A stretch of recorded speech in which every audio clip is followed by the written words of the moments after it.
이선욱의 젠더의 속살. 단단한 게임의 저자, 우먼스플레인의 저자, 이선욱 TV를 운영하고 있는 이선욱 작가님 어서 오십시오. 네, 안녕하세요. 저 책 제목 한 번만 더 해주시겠어요? 단단한 제가 잘- 개인, 단단한 개인, 우먼스플레인. 네. 예, 잘 들리네요. 여러분 많이 사주세요 좀. 부탁드립니다. 예. 자, 아니 이제 일주일 남았습니다만은 이준석 씨가 정말 당선되나 봅니다. 국민의힘 네, 대표가 뭐. 되나 봐요. 정말 돌풍인 것 같아요. 네. 네.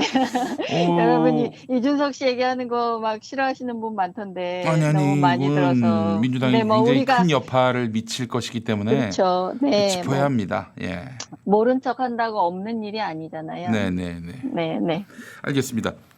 자, 지금 이준석, 나경원 사이에 네네. 논쟁점 중에 하나가 네. 할당제예요. 할당제. 그러니까 나경원은 네. 할당제 하자는 얘기고 그렇죠. 이준석은 다 폐지하자 이런 입장인데 네. 또 이 진보 진영 안에서도 아니 네. 할당제는 뭐 이 공정한 출발점이 이제 불가능한 상황에서 네. 취약한 그런 계층들을 좀 더 네네. 우대하는 방식으로 실질적 공정을 네. 추구하는 차원에서는 필요한 것 아니냐 이런 목소리를 네. 내는 분들도 있습니다.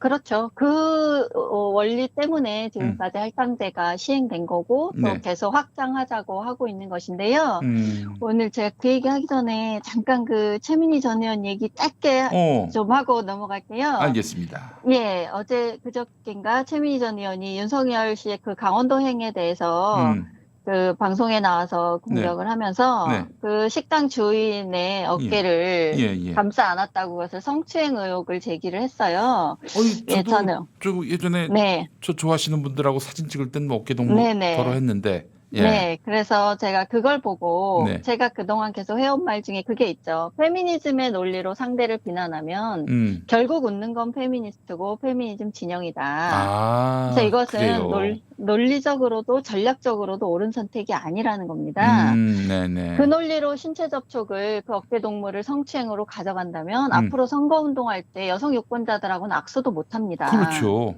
네. 그래서 모든 남자 후보들의 신체 접촉은 성추행으로 엮으면 엮을 수가 있게 되는 거예요. 호의를 가진 관계에서 어깨 네네네. 동무하고 사진 찍은 친분이 있는 지인 사이에 이루어진 행위까지 그걸 성추행 혐의를 씌운다면 예전에 문희상 전 의원이 그 이미자 의원 얼굴 이렇게 감쌌잖아요. 네네네. 그때 뭐라 그랬습니까? 그쪽에서 그 이미자 의원이 입원했어요. 입원하면서 성추행이라고 정말 너무나 큰 수치심을 느꼈다고 그랬습니다. 그때 네. 민주당에서 뭐라 그랬습니까? 자해공갈단이다 그랬습니다. 네. 근데 문희상 이미자 의원 사이에는 그때는 적대 관계였죠. 대치 상황이었으니까. 그런 상황에서 만진 것도 성추행이 아니라고 하는 분들이 우호적인 관계에서 친분이 있는 사이 어깨 동무한 걸 성추행 혐의로 몰면 나중에 그 화살이 돌아올 걸 어떻게 감당하려고 그러십니까? 그래서 아무리 미워도 네. 그런 식으로 공격하는 것은 저는 옳지 않다는 겁니다.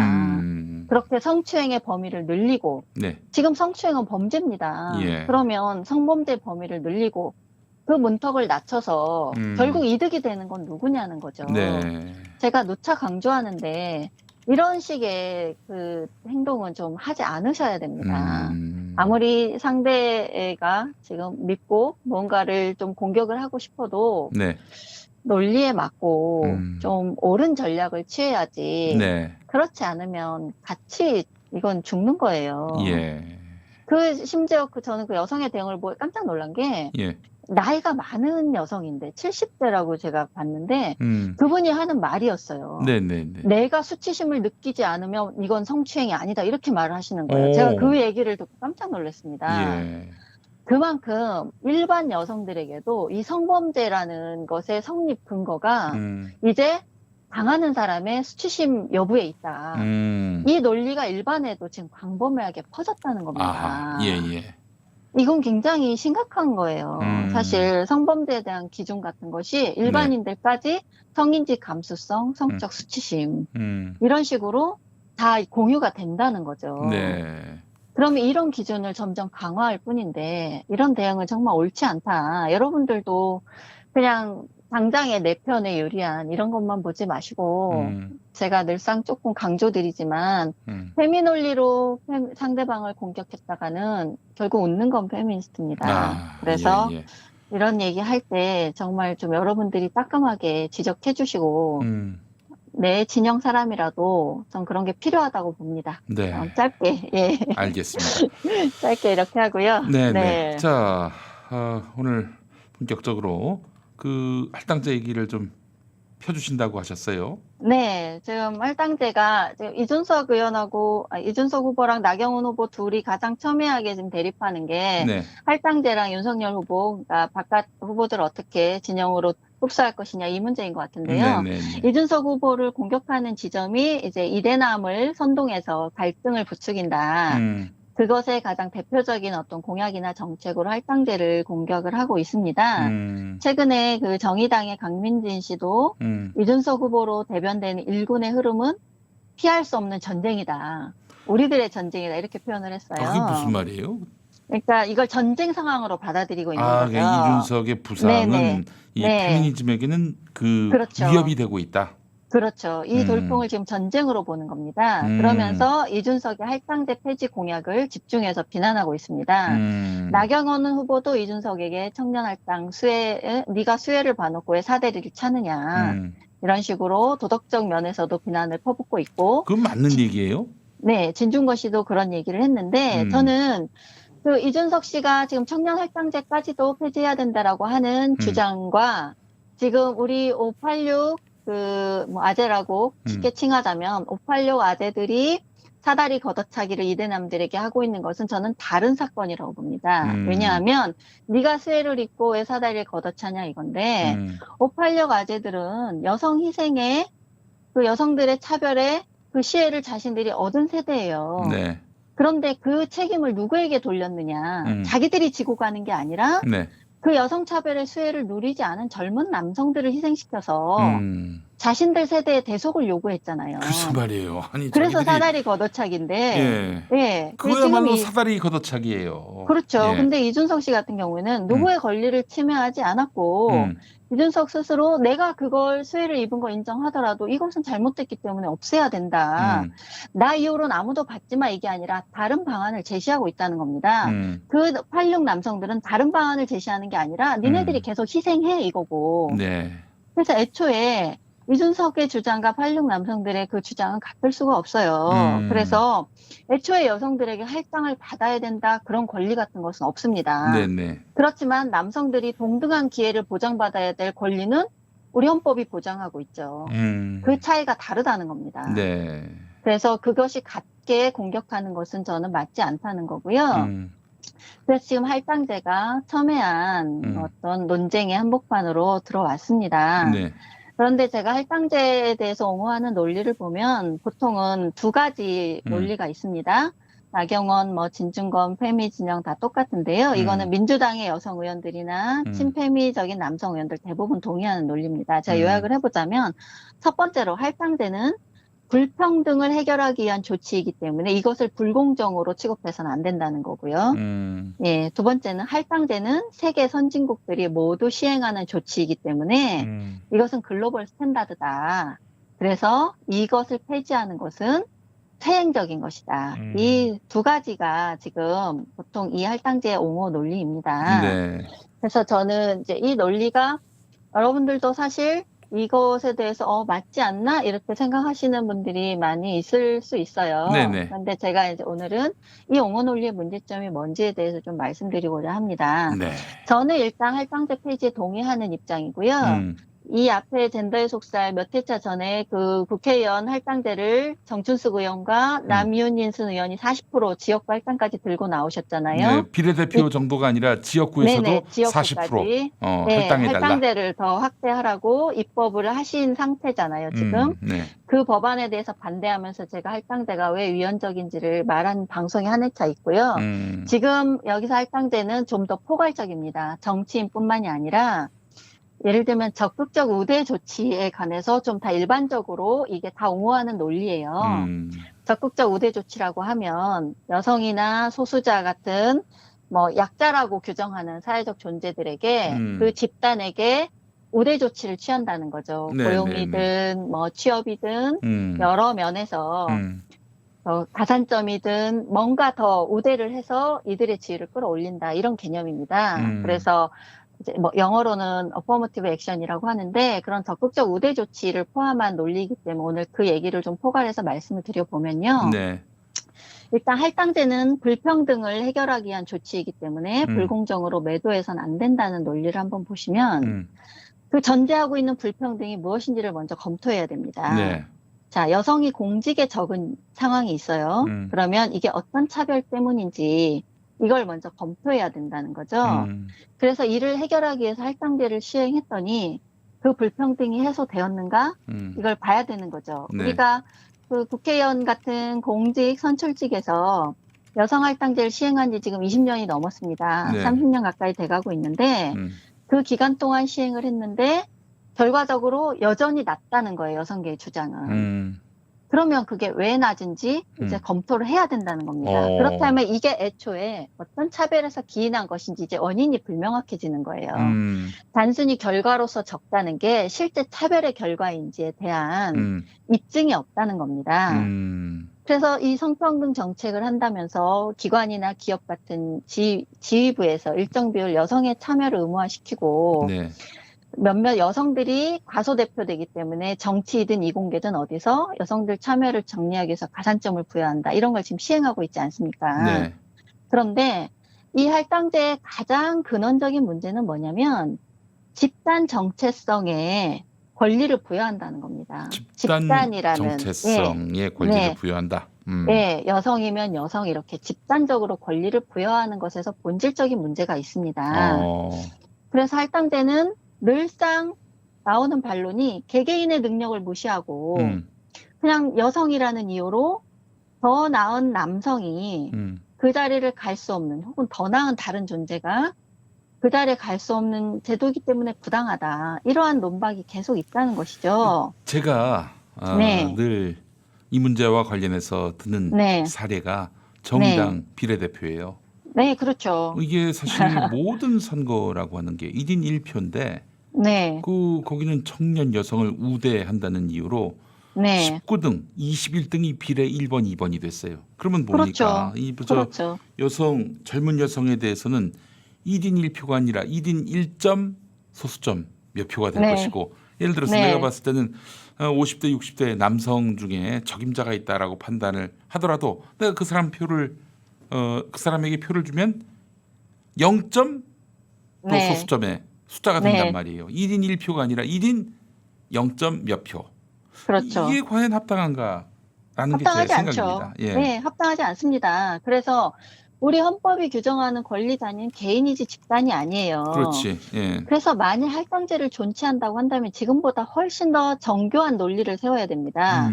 그리고 좀 더 정의로운 방법을 고민해야 돼요. 말씀하신 대로 정의당에서 500표 받은 사람이 2000표, 3000표 받은 사람을 누르고 의원이 됩니다. 그러면 이걸 어느 누가 공정하다고 받아들일 수 있겠습니까? 그러니까요. 그리고 아울러 그렇게 19등하고 21등한 후보가 국회의원이 되면은 깔보게 됩니다. 저거 19등, 21등 했으면서 왜 이렇게 나대는 거야? 뭐 이런 생각도 할 수 있다는 얘기예요. 그런 수혜가 없었다면 저 사람들은 그 자리에 올 수 없었던 사람들이라는 평가가 따라오죠. 그러니까 개인들에게도 불행이에요. 그게. 예, 그러면 당연히 그 제도에 대한 불신이 자리 잡게 되는 겁니다. 결국은 공정함을, 그러니까 평등을 만들자고 하는 제도가 공정함에 대한 불신으로 돌아온다는 거죠. 그렇죠. 예. 그러면 이거는 평등의 논리도 목적도 실현하지 못하고 공정함에 대한 신뢰도 주지 못합니다. 실패한 정책이 되는 거죠. 네. 자, 20년이 넘도록 할당제를 제도로 강제했어. 그런데 여전히 여성 정치인이 부족해. 그렇다면 이건 다른 원인이 있다는 거예요. 제가 엊그제 영민쌤 출연한 매불쇼를 봤는데요. 수요 난장판. 거기 이택수 대표가 그런 말을 하셨잖아요. 예. 정치 영역에서는 확실히 남성들의 도전과 참여도가 높다. 이건 그냥 현실이다. 그런 현실이 있다는 겁니다. 네. 그러면 그 원인을 다시 조사해 보려고 노력을 해야 된다는 거죠. 그런데 할당제 옹호 쪽에서는 그런 노력조차 없어요. 이렇게 해도 안 되니까 더 늘려라 이거예요. 오직 주장하는 게. 어떤 논리도 없습니다. 그래서 이제 손쉽게 꺼내는 논리가 우리 사회가 여혐 사회다. 뭐 이런 거 아닙니까? 네. 그렇죠. 그러니까 결과로서 말하고 그 결과를 자기들 논리에 끼워 맞추면서 계속 순환 논증을 자기들끼리만 벌이는 거예요. 없으니까 혐오 사회고 여성 차별 사회다. 네. 아니 20년 넘도록 기회를 제공해 줬잖아. 그런데도 왜 없어? 여성들이 이 영역에 남성들보다 관심이 적어. 그렇다면 관심을 더 가지고 더 많은 시간과 노력을 투자한 사람이 그 영역에서 일을 할 수 있게 기회를 제공하는 게, 그리고 여성들에게 이 기회를 제공하지 않은 게 아니잖아요. 네.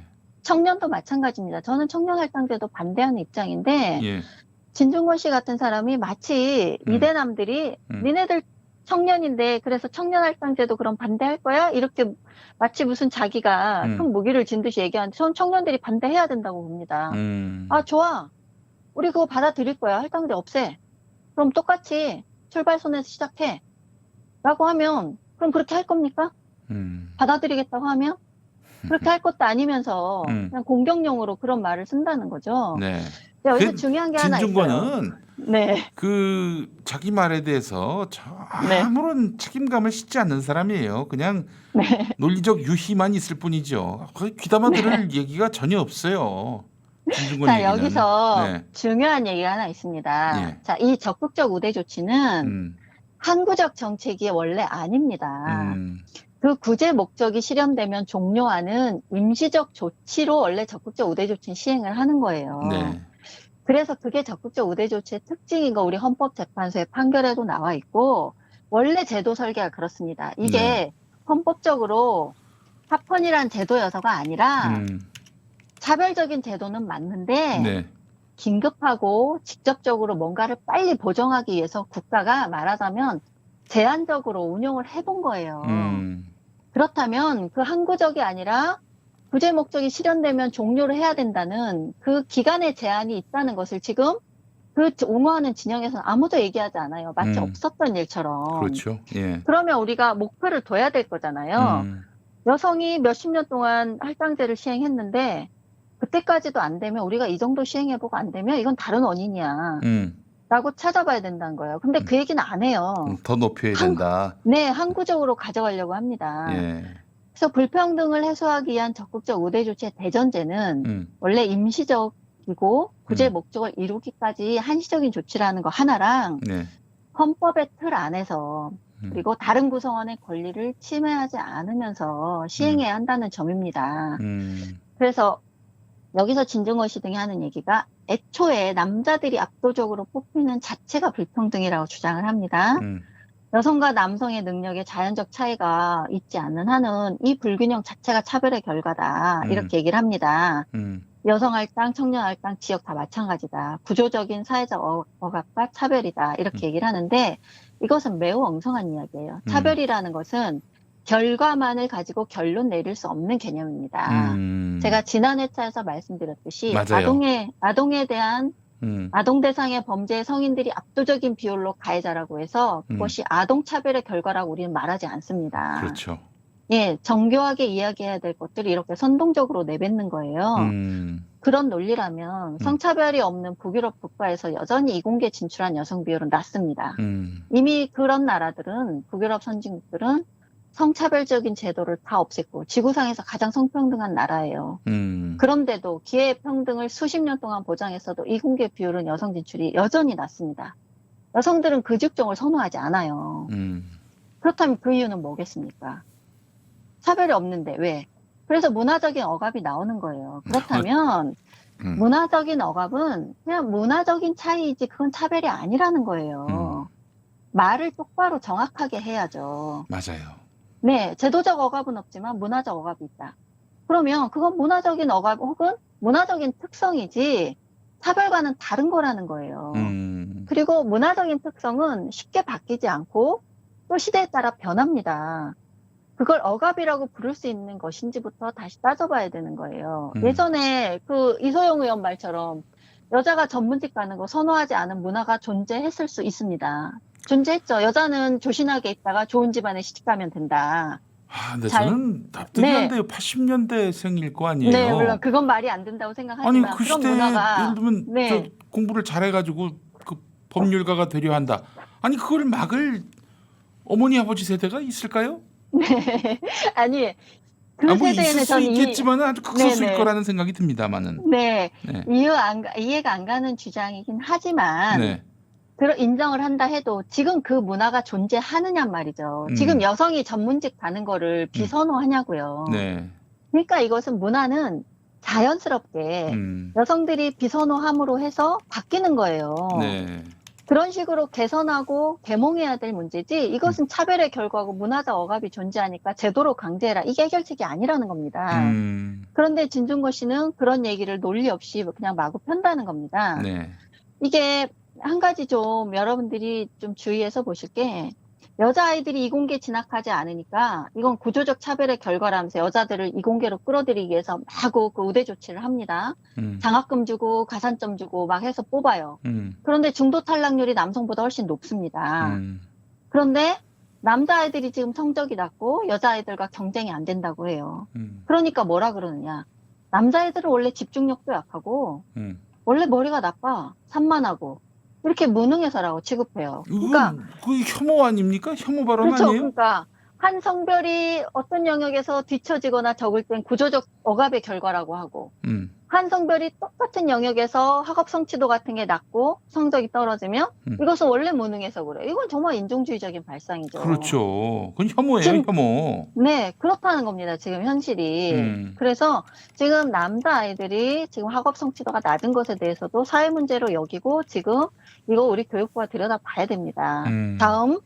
다음에 군 가산점 얘기를 해볼게요. 여성과 장애인의 기회를 침해한다고 군 가산점제를 철폐를 했습니다. 그러면 할당제가 남성의 기회를 침해한다는 논리는 왜 받아들이지 않습니까? 그건 대의를 위해서 지금 감수하라는 거죠. 그러니까 똑같은 사안을 두고 어떤 것은 여성은 기회를 침해당하기 때문에 폐지해야 되고 지금 여성 그것도 있어요. 여성수당. 공기업들이 여성 수당을 주는 기업들이 있습니다. 그냥 여성이라는 이유로 지급한 수당이 있어요. 거기다가 여성 승진 시 가산점을 부여하거나 여성 창업 시 가산점을 부여하거나 하는 여러 혜택이 있습니다. 이공계 장학금도 여성 우선해서 주고 취업 설명에도 여성에게 우선권을 주고 이런 조치들을 대학에서 시행하고 있습니다. 그렇다면 똑같은 등록금을 내고 똑같은 기회를 부여받아야 될 우리 남성 예비 취업자들, 남성 대학생들 이 똑같은 기회를 부여받지 못하는 것은 이 기회를 침해당하고 있는 것은 왜 이 논리를 받아들이지 않습니까? 너무 세세한 곳에서 이런 게 그냥 통용되고 있다는 거예요. 신축 기숙사를 여학생들에게 우선 입주권을 줍니다. 남자들은 똑같은 대학에서 등록금을 똑같이 내는데도 낡고 정문에서도 먼 시설에 남학생들은 입소시킵니다.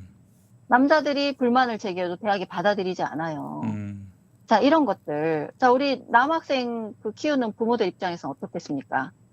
똑같은 돈을 내고 왜 우리 아이는 이런 차별을 받아야 되는가라고 분노할 수 있잖아요. 그렇죠. 그래서 저는 진중권 씨 등이 이대남들에게 얘기하는 교원 양성 평등제 사안이 있어요. 그걸 실시했더니 남자들이 오히려 덕보더라. 니네 이런 거 폐지하라고 못하지? 이렇게 비웃어요. 전 남자들이 이거 폐지하는데 찬성하면 된다고 봅니다. 간단한 문제입니다. 대신 여성도 똑같이 경찰이든 공직이든 할당제 없이 똑같이 하자고 하면 됩니다. 자, 지금 여성들이 뭐가 지금 불공정하게 똑같이 그런 전문직에 응시할 어떤 능력이 부족합니까? 고시든 어떤 시험이든 똑같습니다. 그래서 저는 이거 남성들이 무슨 약점처럼 잡혀 있을 필요 없습니다. 그래, 우리 그거 폐지해. 자, 폐지하고 제로 세팅 합시다. 라고 하면 된다는 거예요. 그걸 예. 약점 지듯이 저는 말하는 것이 저는 비열한 짓이라고 생각하고요. 네네네. 지금 할당제 옹호 측에서 한 가지 말하지 않는 게 할당제를 하면 더 결과론적으로 낮기 때문에 해야 된다는 것인지 낮지는 않더라도 그것을 우리가 지향하기 때문에 해야 한다는 것인지 답하지 않습니다. 자, 그게 더 결과로서도 낫다. 이 진중권 씨의 한 주장이 있어요. 그럼 안 나올 경우에는 멈춰야 되잖아요. 네. 그런데 안 나올 경우 때문에 또 말하지 못하고 지향이라고 하면 그럼 평생 하겠다는 것인데 그러면 지금 같은 이 불평등함이 나타났을 때 어떻게 할 거냐. 네. 또 그거 보정해 주지 못하니까 이걸 모호하게 처리하지 않습니다. 자, 할당제를 시행했더니 더 낫다는 진중권 씨 말은 그것조차도 사실 근거가 부족한 말이에요. 대학들이 인종 다양성을 시행했더니 더 퍼포먼스가 나아졌다. 기업이 나아졌다. 이런 얘기하는데 그렇지 않습니다. 애초에 할당제의 문제가 정상적인 경로로 똑같은 비교 집단이 없기 때문에 네.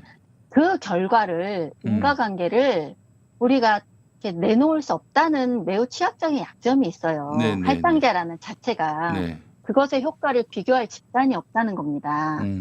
예를 들어서 여성 교수를 임용했더니 그 대학이 우수해졌더라, 더 발전했더라라고 주장하는 사람이 있다고 칩시다. 네. 그러면 그 사람 개인의 역량인지 그게 여성을 채용해서인지 그건 알 수가 없는 거예요. 그렇죠. 예를 들어 그 자리에 남성 교수를 채용해서도 똑같은 결과가 나올 수 있다는 겁니다. 네.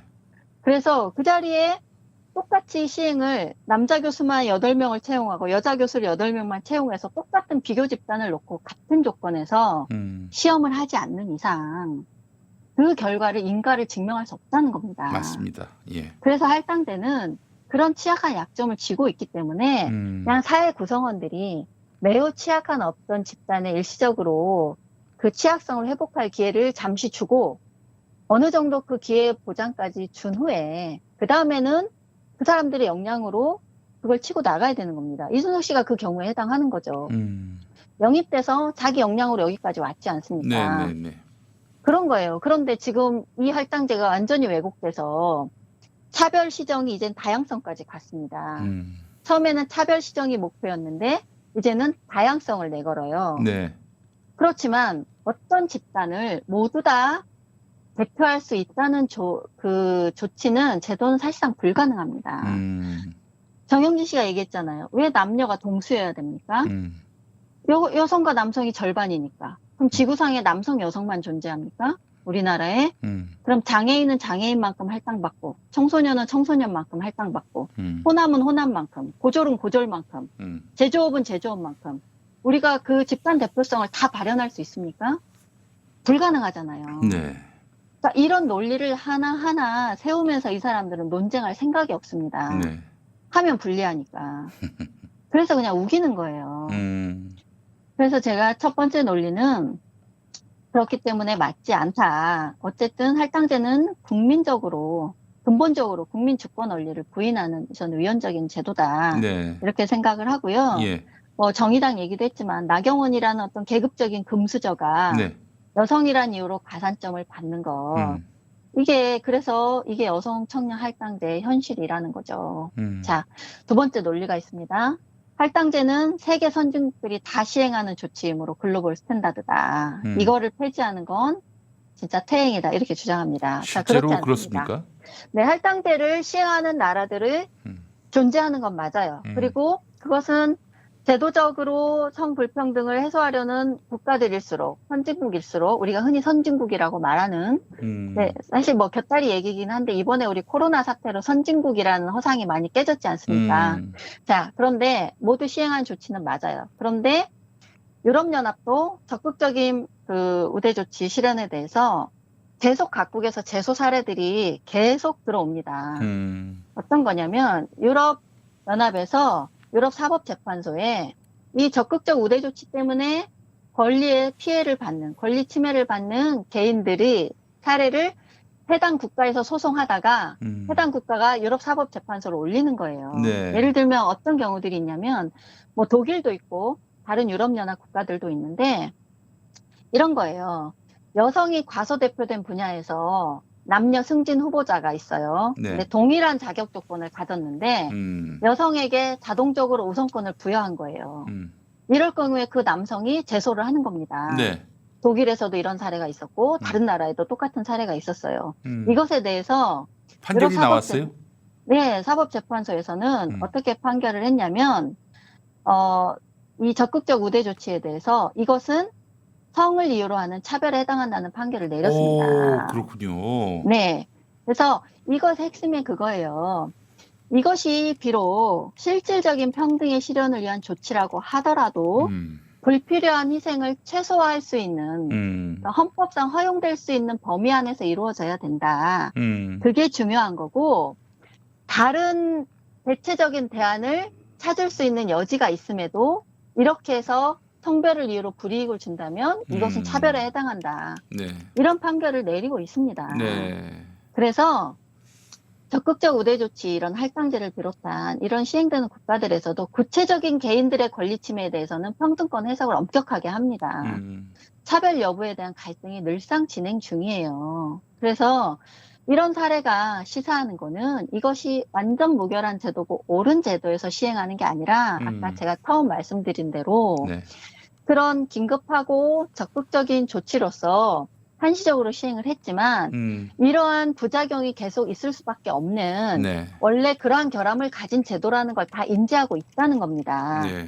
그래서 그런 조치를 제도화하는 것에 대해서 역차별이라는 국민적 저항도 자초할 수밖에 없고 그런 난관을 극복하고 제도화하더라도 사법적으로 위헌 판결을 받을 수도 있다. 네. 이런 얘기를 하고 있어요. 1세계들도. 그래서 적극적인 조치는 옳다라는 대전제만을 반복하는 것은 정말 무책임한 태도고 이렇게 실질적으로 현실에서 도출되는 문제점들에 대해서 헌법에 위배되는 점을 어떻게 해결할 건지 책임 있는 말을 해야 된다는 겁니다. 네. 그래서 이런 면에서 볼 때 뭐 글로벌 스탠다드니 무조건 옳다? 이거 아니라는 겁니다. 네. 그리고 글로벌 스탠다드도 네. 한국식의 페미니즘으로부터 탈피하고 있어요. 그거 맞죠? 네. 그렇죠. 그래서 제가 하고 싶은 얘기는 이겁니다. 만약에 이준석 씨가 더 정교한 논리를 가지고 있다면 제도적인 평등에 우리 진입한 국가로서 우리가 오히려 선진적인 행보를 펴는 나라일 수도 있다는 겁니다. 자, 할당제를 폐지하는 게 성차별인가? 여성들의 권리를 제한하는가 이것이? 만약 여성가족부를 폐지한다고 해서 여성인권이 뒤처지는가? 이런 얘기 해볼 수 있다는 겁니다. 네. 할당제가 없어서 우리나라 여성인권이 후퇴하는가? 뭐 여러분 저는 아니라고 봐요. 그래서 저는 다음 대선에서 이 페미 진영의 그런 일부 엘리트 여성들의 권력 진출 도구로 계속 이용되는 이런 여성 할당제, 네. 그다음에 여가부 폐지 공약처럼 나왔으면 좋겠습니다. 전 유권자의 한 명으로서. 네. 그리고 이 공약에 여성들 반대가 많을 거라는 것도 사실은 예단이요 편견이에요. 할당제 폐지 2030 젊은 여성들이 40% 이상이 찬성했습니다. 그리고 이준석 씨 지금 여성들한테도 1위예요. 지금 여성들한테 인기 많이 네. 받고 있어요. 1등이에요. 전 연령에서 70대 빼고가 1등이 나왔어요. 그러니까 지금 나경원 씨 같은 공격이 안 먹히는 거죠. 네가 남자들 선동해서 여성 남성 갈등 유발하고 이러는데 여성들도 지금 이준석을 인기 1위로 뽑고 있다는 거예요. 이준석 씨가 그 토론회 때 네. 얘기하더라고요. 참고로 네. 제가 여성한테도 1등입니다. 이렇게. 네. 그래서 저는 어떠한 제도가 완전 무결하고 다시는 거론할 수 없는 거라는 그런 논리는 안 맞다. 왜냐하면 할당제가 대세고 이미 끝난 얘기다. 그 매불쇼에서 김병민 그 의원이 그 얘기를 했잖아요. 이건 이미 끝난 얘기다라면서 이준석 씨를 비판하던데 안 끝났어요. 그렇다면 우리 헌법재판소는 왜 존재합니까? 이미 헌법은 우리 끝난 얘기인데 개헌은 우리가 왜 얘기할 수 있습니까? 어떤 제도든 다 끝났다는 건 없습니다. 네. 그런 논리는 시대에 따라서 또 그렇죠. 다시 제기될 수가 있는 것이고요. 그렇죠. 새로운 시대에는 새로운 요구가 등장하기 마련이고 맞습니다. 예. 제도라는 것은 그러한 요구가 반영되기 위해서 끝없이 사회 세력 간에 갈등하고 타협하는 과정의 산물입니다. 우리가 할당제 폐지를 왜 얘기해 볼 수 없습니까? 전 충분히 얘기할 수 있고 그 할당제 옹호 진영에서 말하는 그 두 가지 논리는 이런 점에서 문제다라고 오늘 얘기를 좀 했는데 너무 제가 부어가지고 이해를 잘 하셨는지 모르겠습니다. 아니, 충분히 이해가 됐습니다. 네네네, 아, 그렇습니다. 네. 할당제. 사실 할당제에 대해서 제고하는 것도 민주당에겐 굉장히 큰 과제예요. 그렇죠. 근데 저는 못 지금 건드릴 거라고 봅니다. 지금. 2030 세대 남성들의 그 집단 이반 네. 이거를 해소할 수 있는 충격요법은 여성가족부 네. 폐지 공약이라고 저는 네. 봅니다. 근데 과연 그게 논의나 될 수 과연 있을지 모르겠습니다. 예. 저는 그래 보세요. 지금 국민의힘 측에서 이 아젠다를 주도하는 걸 보세요. 지금 민주당에서 저는 할당제 옹호할 수 있다고 봐요. 그러면 더 정교한 논리 들고 나올 수 있습니까? 예. 여성은 약자고 정치인에서 과소되고 있고 이 논리를 분명히 또 다시 읊을 거라는 말이죠. 네. 그러면 이준석의 할당제 폐지 공약을 내걸었음에도 지지하고 있는 그 사람들에게 그 논리가 먹히겠냐는 거예요. 네. 우리는 만약에 할당제를 옹호하더라도 그러면 다른 방식으로 조금 더 공정하게 해보겠다든지 어떤 대체 제도를 제시하는 것도 아니고 지금 그렇잖아요. 전혀 아젠다를 주도하고 있지 못하잖아요. 네. 새로운 이런 요구에 대해서. 저는 그래서 이제 민주당의 대선 행보가 상당히 우려스럽습니다. 네. 네. 그냥 뭐 누군가가 공정 담론을 손에 넣으면은 그 사람이 공정이 돼요. 그러면 안 되죠. 네. 네. 저는 그 정영진 씨 얘기할 때 본질적인 질문을 많이 던지잖아요. 우리가 툭툭 던지는 질문이 이게 네. 보통 무게감의 질문이 아니에요. 왜 남녀가 동수여야 하는가? 네, 왜 네. 꼭 동수여야 됩니까? 어떤 영역은 여성이 많을 수도 있고, 어떤 영역은 남성이 많을 수도 있고, 네. 그 영역에서 더 관심 많은 사람들이 진출하는 건 당연한 거고, 그것이 여성 차별의 직접적인 근거로 될 수는 없어요. 그럼요. 예. 네. 아니, 여성 후보 못 내가지고 얼마나 그 지역구들이 애먹는지 여러분 아시잖아요. 정치에 관심 있는 분들은 다 아실 겁니다. 네. 사람이 없어요. 그걸 억지로 끌어내는 것이 여성인권 향상이냐는 겁니다. 그렇게 해서 나경원이 가산점을 받고 500표 받은 사람이 국회의원 되는 게 당을 위해서 수년간 노력하고 헌신한 사람보다 정치 역량이 더 있는 사람보다 의원을 차지하는 게 이게 여성인권하고 무슨 관계가 있냐는 겁니다. 강상구 날리고 저기 네. 유호정이 보내서 정의당이 참 좋아졌습니다. 예. 그렇게 된 여성 의원 지금 정의당 김종철 대표 얘기 누가 합니까?